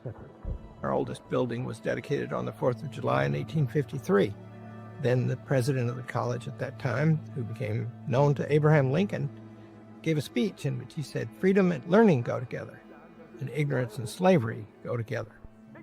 One of the things we must do to commemorate anything, commemorate just means to remember together. First, we have to know the thing. And we can't remember it very well if we don't know it very well. And so part of the purpose of this series of lectures is to remember.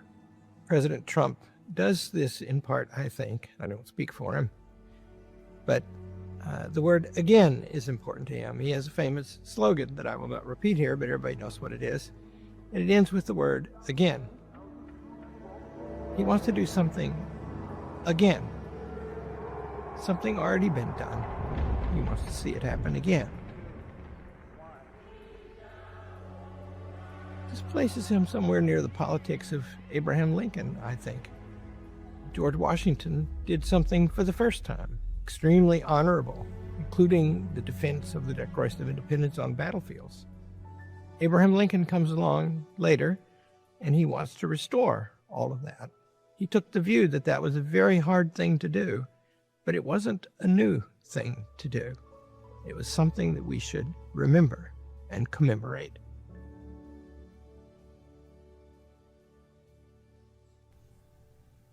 In introducing this series, I want to begin by encouraging you to read the Declaration of Independence. It's just over 1,300 words long. It is one of the most consequential and beautiful political documents in all of history. You should read it again and again. You should memorize the beginning of it. It's very beautiful. It is grand and eternal and eloquent, and it proclaims the rights of us all. It begins. Don't know how it begins. It begins when in the course of human events.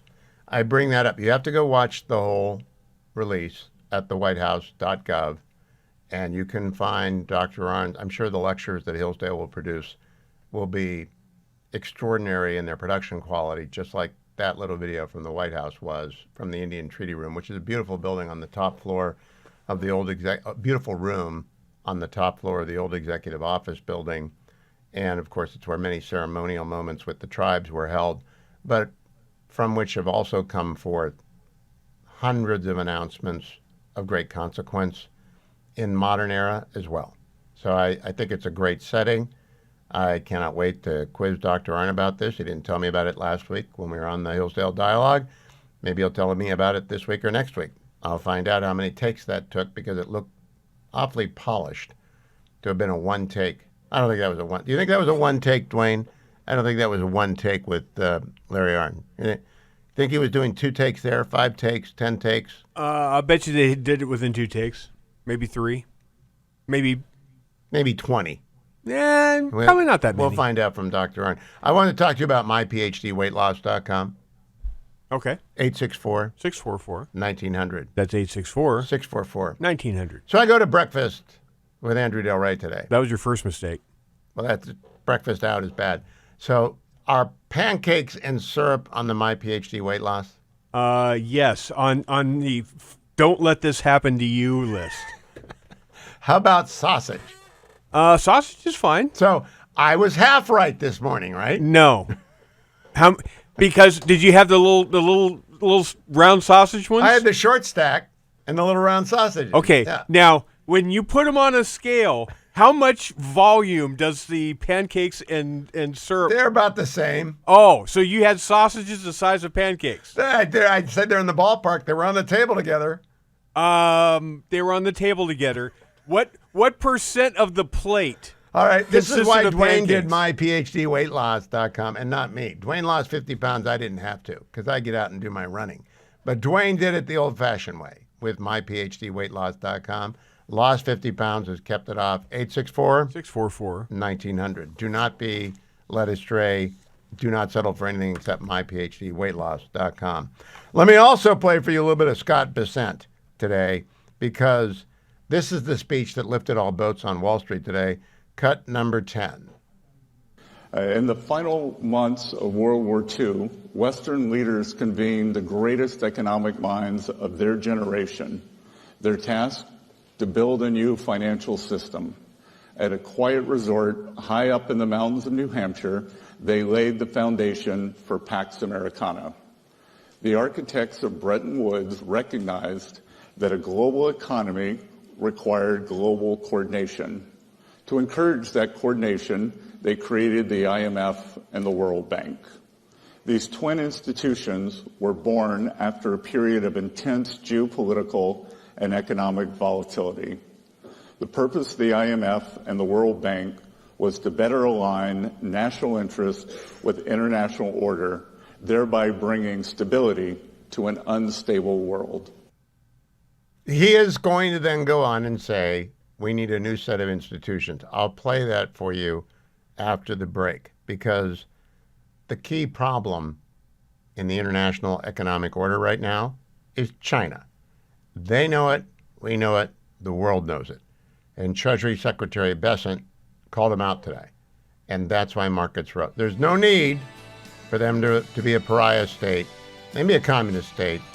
They can let Jimmy Lai go free and stop genociding against the Uyghurs as well.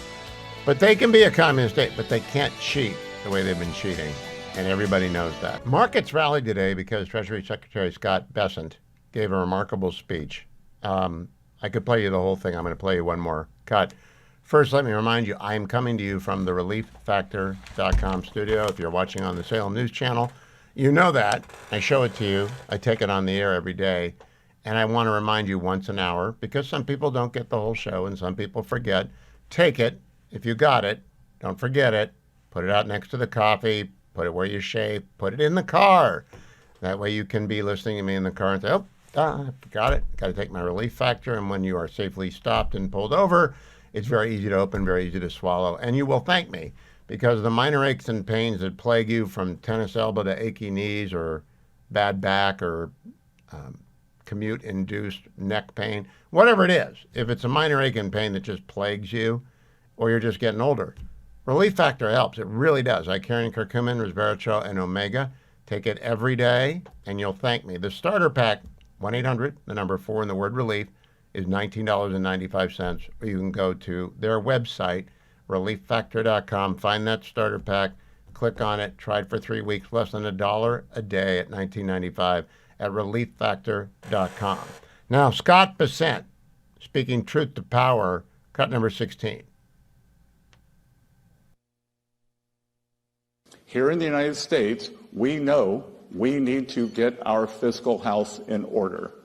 The last administration ran up the largest peacetime deficit in our nation's history. The current administration is committed to fixing this. We are open to critique, but we will not abide the IMF failing to critique the countries that most need it, principally surplus countries.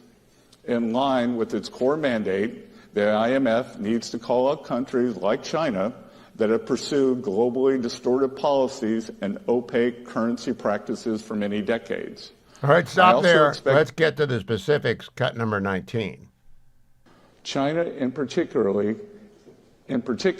is in need of a rebalancing.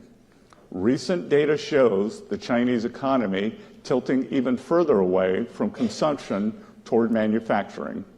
China's economic system, with growth driven by manufacturing exports, will continue to create even more serious imbalances with its trading partners if the status quo is allowed to continue. China's current economic model is built on exporting its way out of its economic troubles.